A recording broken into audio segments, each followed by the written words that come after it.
I stood at the altar, heart pounding, hope shining in my eyes. I was ready to spend forever with the man I trusted and loved. The room was full of joy. Until the church doors burst open and she walked in, the woman he had kept hidden from me. He looked at me one last time, then walked away, leaving me broken, humiliated, and abandoned in front of everyone I loved at the altar on my wedding day. I stood at the altar, heart pounding, surrounded by friends and family, moments away from the vows that were supposed to define the rest of my life. My dress was perfect, the music soft, the air thick with anticipation and love. Everything felt surreal, like one of those too good to be true movie scenes. For a moment, I really believed this was going to be the happiest day of my life. Then the church doors opened. Loud. Abrupt. Out of sync with the delicate music playing. Heads turned. Murmurs rippled through the crowd. And there she was, a woman I didn't recognize, walking straight down the aisle with eyes locked on him. On the man I was about to marry. My stomach dropped before my mind even had time to catch up. I looked at him instinctively, searching his face for confusion, maybe shock. But his expression, it changed. Not with surprise, not with anger, but something softer. Familiar. Like he had been waiting for her. Like she was supposed to be there. That's when I knew. That moment, right there, broke me. He turned to me, just briefly, and our eyes met. There was guilt in his expression, definitely. But also relief. A painful kind of relief, like he had finally been forced into the decision he didn't have the guts to make himself. Then, without a word, he stepped down from the altar and walked toward her. Walked away from me. In front of everyone. I remember hearing someone gasp. I think it was my mom. I remember my maid of honor grabbing my arm. I remember the weight of 100 eyes watching as I stood frozen in a white dress meant for a future that would never happen. I didn't cry right away. I didn't scream. I didn't collapse. I just stood there, not really breathing, not really feeling anything. Like my body hadn't caught up to what had just happened. And then it hit. The humiliation. The betrayal. The heartbreak. All crashing into me at once like a tidal wave I hadn't seen coming. I still don't know how long I stood there before someone helped me down. I don't even remember who it was. Everything became a blur after that. But I remember thinking, how could he? How could someone do this? How could I have not seen this coming? The thing is, and this is the part that haunts me, there were signs. Small ones. Things I brushed off because I trusted him. Because I loved him. Because I didn't want to believe anything was wrong. You don't expect betrayal to come dressed in silence and subtle glances. You expect screaming fights, mysterious phone calls, suspicious lipstick stains. But that's not how this happened. He was always so attentive. So gentle. So present. Or at least, that's what I told myself. The truth is, he started pulling away long before that woman walked into the church. It started slow. He got busier with work. Less talkative. More guarded. I chalked it up to stress. Pre-wedding jitters. Cold feet, maybe. But now I wonder if part of me knew, deep down, and just didn't want to face it. There were moments, especially in the last month before the wedding, when I would wake up in the middle of the night and find him already awake, staring at the ceiling. When I'd ask what was wrong, he'd just say nothing. And I believed that. I let him hold me and tell me everything was okay when clearly it wasn't. I let him lie because I didn't want to believe that this man, my man, was capable of this kind of cruelty. I keep replaying those last few weeks in my head. The way he looked at me during our final dress fitting. The way he hesitated before saying, "I love you," sometimes. The way he'd cancel plans last minute with vague excuses. At the time, it didn't feel like enough to question everything. But looking back, it was a slow unraveling. And I ignored it. Because hope makes you blind. Love makes you stupid. It's not like we had a dramatic relationship. We weren't the couple who fought constantly or broke up and got back together every month. We were stable. Comfortable. Predictable, even. I thought that was a good thing. I thought that meant we were strong. But maybe it just meant he was good at hiding things.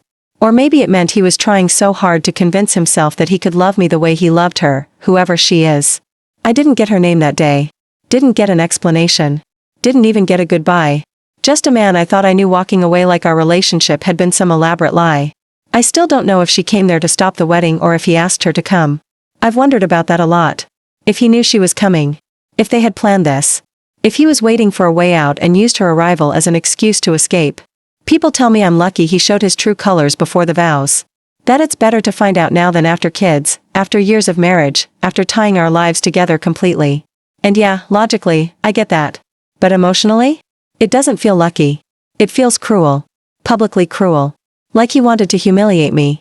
Like he didn't care who he hurt as long as he followed his heart or whatever bullshit justification he gave himself. I've had people reach out since then, friends, distant relatives, even a few of his friends, all expressing shock and sympathy. Some of them told me he had seemed off lately but didn't want to say anything. Some just said they were so sorry. A few tried to defend him. That was the worst part. Listening to people try to rationalize what he did like there was any excuse for that kind of betrayal. The worst is when people ask if I'm okay. What do you say to that? No, I'm not okay. I was left at the altar like some sad movie plot twist. Except this isn't fiction. It's my real life. And the pain is real. The embarrassment is real. The unanswered questions are real. And they follow me around like a shadow I can't shake, especially at night, when it's just me and my thoughts and all the things I wish I had said to him. But this story didn't start at the altar. It didn't start with a dramatic walkout. It started long before, in the little moments that didn't make sense at the time. And that's what I'm going to talk about. Because maybe telling this will help someone else. Or maybe it'll just help me feel a little less broken. Either way, this is the story of how I lost everything I thought I wanted, and how I'm trying to put myself back together. Here's part 1 of the update. If you remember, I stood at the altar ready to marry the man I loved, and then he walked away with another woman who showed up out of nowhere. Since then, I've been trying to piece together what happened, and honestly, looking back, there were warning signs I either missed or didn't want to see. We had been together for 4 years. For a long time, he was exactly what I dreamed of. Kind, funny, patient, he made me feel safe in a way I hadn't before. He knew all my little quirks, like how I liked my coffee and the exact moment I started to fall for him. Those little things felt like proof he was paying attention, like he really cared. He'd bring me flowers randomly, stay up late just to listen when I was stressed, and supported every goal I had. He was the kind of partner who seemed to get me in a way no one else did. So when he proposed, it felt like the next natural step. Like our story was finally reaching the part we dreamed about. I didn't question it because, honestly, why would I? But around the 4th year, things started to change. Not suddenly or dramatically. No fights or screaming matches. Just subtle shifts that I kept explaining away. He seemed distracted during conversations, his eyes sometimes distant like he was somewhere else. I caught him closing his laptop or silencing his phone a few times when I walked into the room. He was quick to give reasonable explanations though, always reassuring me. He said it was work stress. That I was worrying too much. And because I trusted him, I believed it. For 4 years, he had never given me a reason not to. So I pushed down the nagging feeling that something was wrong. I told myself it was all normal pre-wedding anxiety. There were nights when I'd wake up to find him staring at the ceiling, like his mind was racing. When I asked what was wrong, he said nothing, but I knew it wasn't true. I remember feeling a cold distance growing between us, like he was becoming a stranger inside our relationship.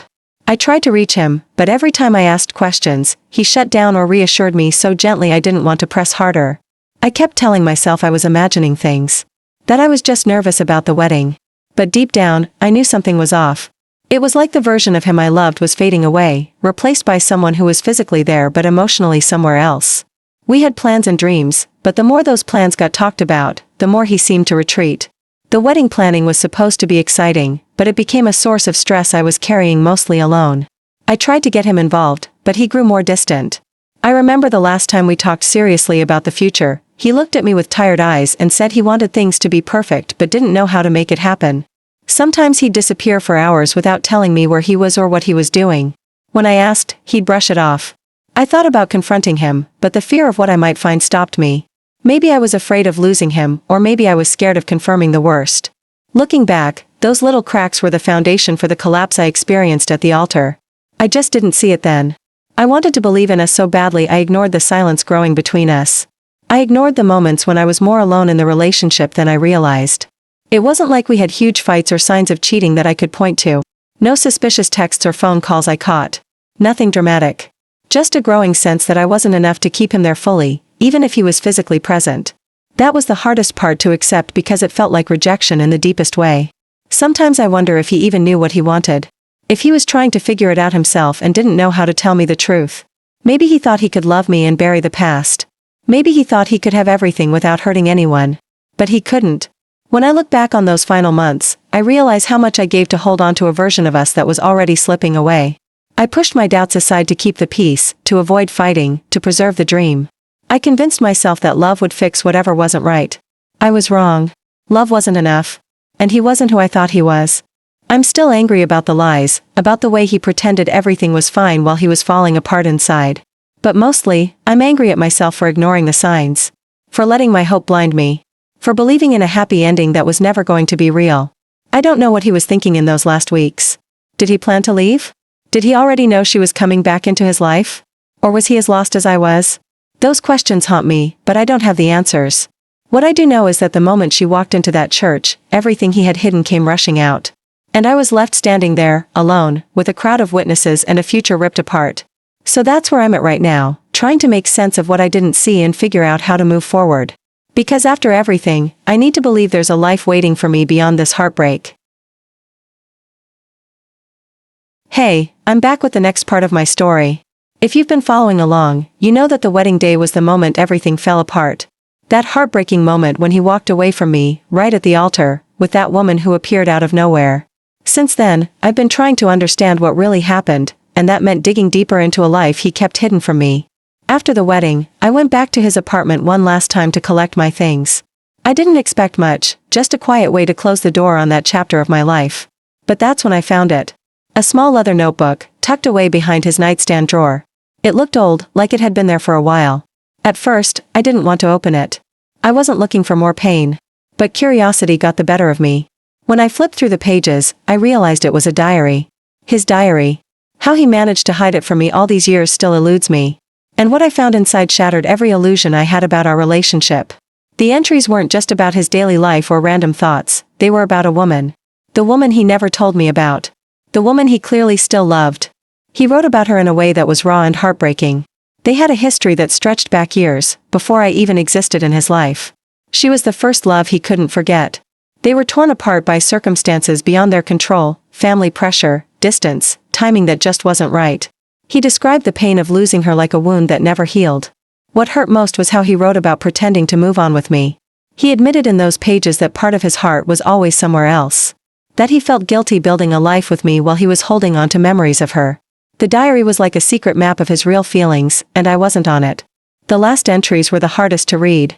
They were recent, written just weeks before the wedding. He wrote about seeing her again, unexpectedly, and how it brought back every feeling he thought he'd buried. He was scared, confused, and didn't know what to do. He wanted to be honest, but he was terrified of hurting me. Reading that diary was devastating.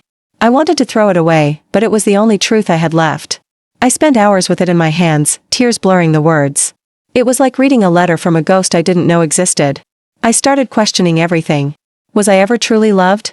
Was I just a placeholder while he waited for her to come back? Was our entire relationship a lie? Those thoughts haunted me day and night. I felt like the whole world had flipped upside down. I reached out to some of his friends, hoping for answers or at least some clarity. Every single one of them seemed just as blindsided as I was. Their shock was real, not performative. A few were even angry on my behalf, saying they had no idea he'd been seeing anyone else or that he was still emotionally tied to someone from his past. It didn't give me closure, but it confirmed this wasn't something they were all in on behind my back. When I confronted him, his silence was worse than any argument. He didn't deny what I'd found. He just said he was sorry and that he was lost in ways I couldn't fix. That cut deeper than I expected. I've struggled with a swirl of emotions since then.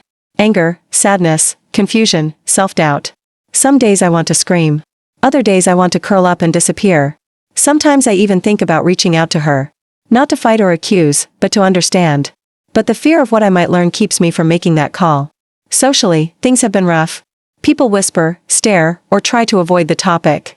Some friends have drifted away, unsure how to support someone whose wedding ended in disaster.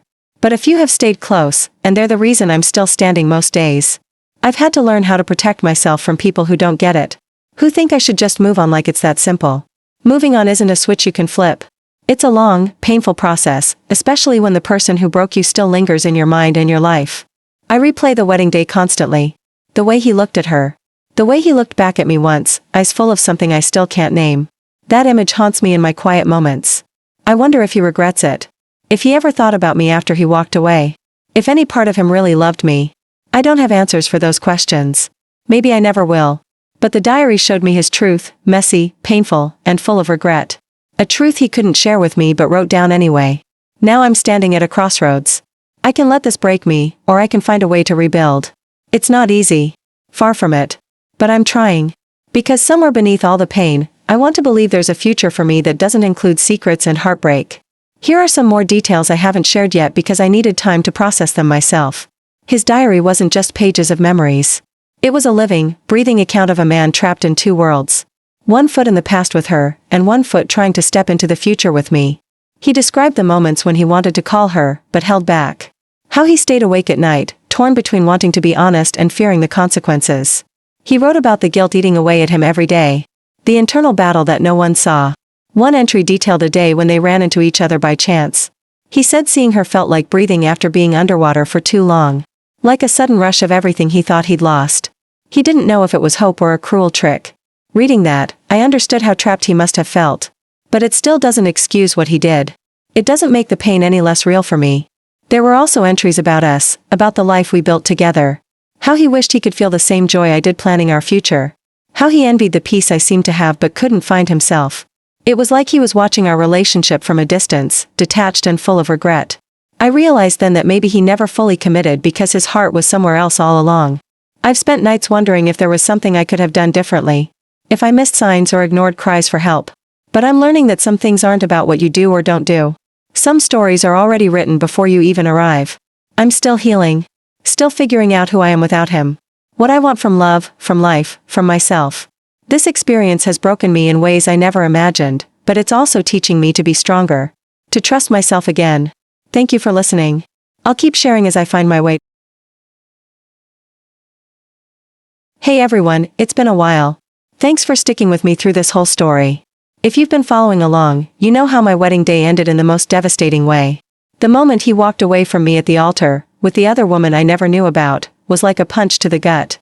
After I found his diary and uncovered the truth about his heart and all the secrets, I was left with so many questions and a lot of pain. Now, here's what happened next, how I dealt with the aftermath and what I'm choosing for myself now. When everything came crashing down that day, I didn't just lose the man I thought was going to be my husband. I lost a vision I'd built for years, the plans, the future, the dreams we made together in my mind. For a long time, I felt completely shattered. Like my whole world had flipped upside down and I didn't know which way was up anymore. I replayed every moment, every conversation, every little sign I'd missed, wondering if I could have done something differently to stop it from happening. Friends and family were there, but it felt different. Some didn't know how to approach me after what happened. Others tried to avoid the subject like it was contagious. I could see the awkward pity in their eyes when I walked into rooms or showed up at gatherings. Even the well-meaning advice to just move on felt impossible to hear. Moving on was the last thing I was ready to do. I was barely holding myself together. The hardest part was the silence from him. After that day at the altar and after I confronted him with the diary, he completely vanished. No calls, no texts, no explanation.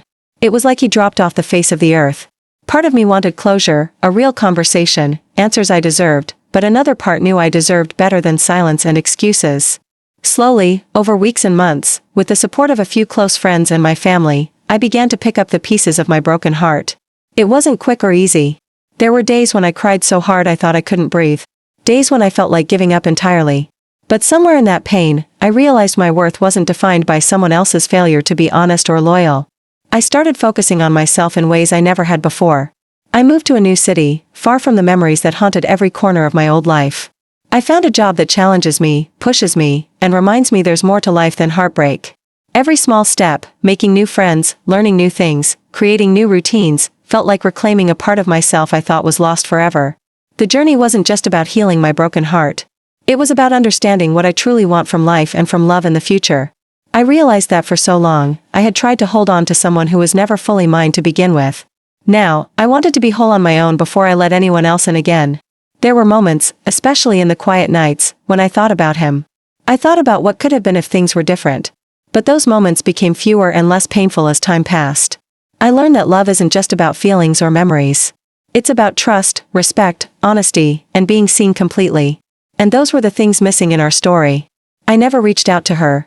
I considered it for a while, not to fight or accuse, but just to understand what part one played in this triangle of secrets. But I decided some chapters of his life are better left closed. I needed to protect my own heart. Opening that door again would have only invited more pain. My closure had to come from within, accepting the truth and choosing to move forward on my own terms. Healing hasn't been a straight line. It's messy, complicated, and often frustrating. Some days I feel strong and hopeful.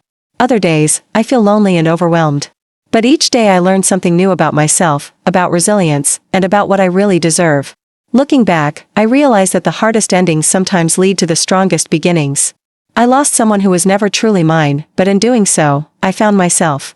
I rediscovered my own strength, my own voice, and my own dreams. And no betrayal or heartbreak can ever take that away from me. I've started dating again, slowly and carefully. It's scary. The fear of getting hurt again is real. But I also know that I can't let fear keep me from opening my heart again someday. The right person will come along, someone who chooses honesty and love every day, not just when it's easy. I've learned to set boundaries too. I don't tolerate half-truths or secrets anymore. If someone can't be honest with me, then they don't deserve my time or energy. It took losing everything to realize how important that is. I also learned to lean on my support system without guilt. My closest friends and family have been my lifeline. They remind me who I am on the darkest days. If you're going through heartbreak, don't be afraid to ask for help. You don't have to carry it alone. One thing I want to share for anyone out there dealing with betrayal or loss: your pain is valid. Your feelings are real. You have the right to take all the time you need to heal. There's no shame in breaking down. There's no rush to get over it. Healing is messy, and that's okay. Now, when I look in the mirror, I see someone who has been through hell and come out stronger. Someone who won't settle for less than she deserves. Someone who is still learning but moving forward, one day at a time. Before I sign off for good, I just want to say thank you again to everyone who has listened, commented, and reached out. Sharing this part of my life hasn't been easy, but it's helped me heal in ways I didn't expect.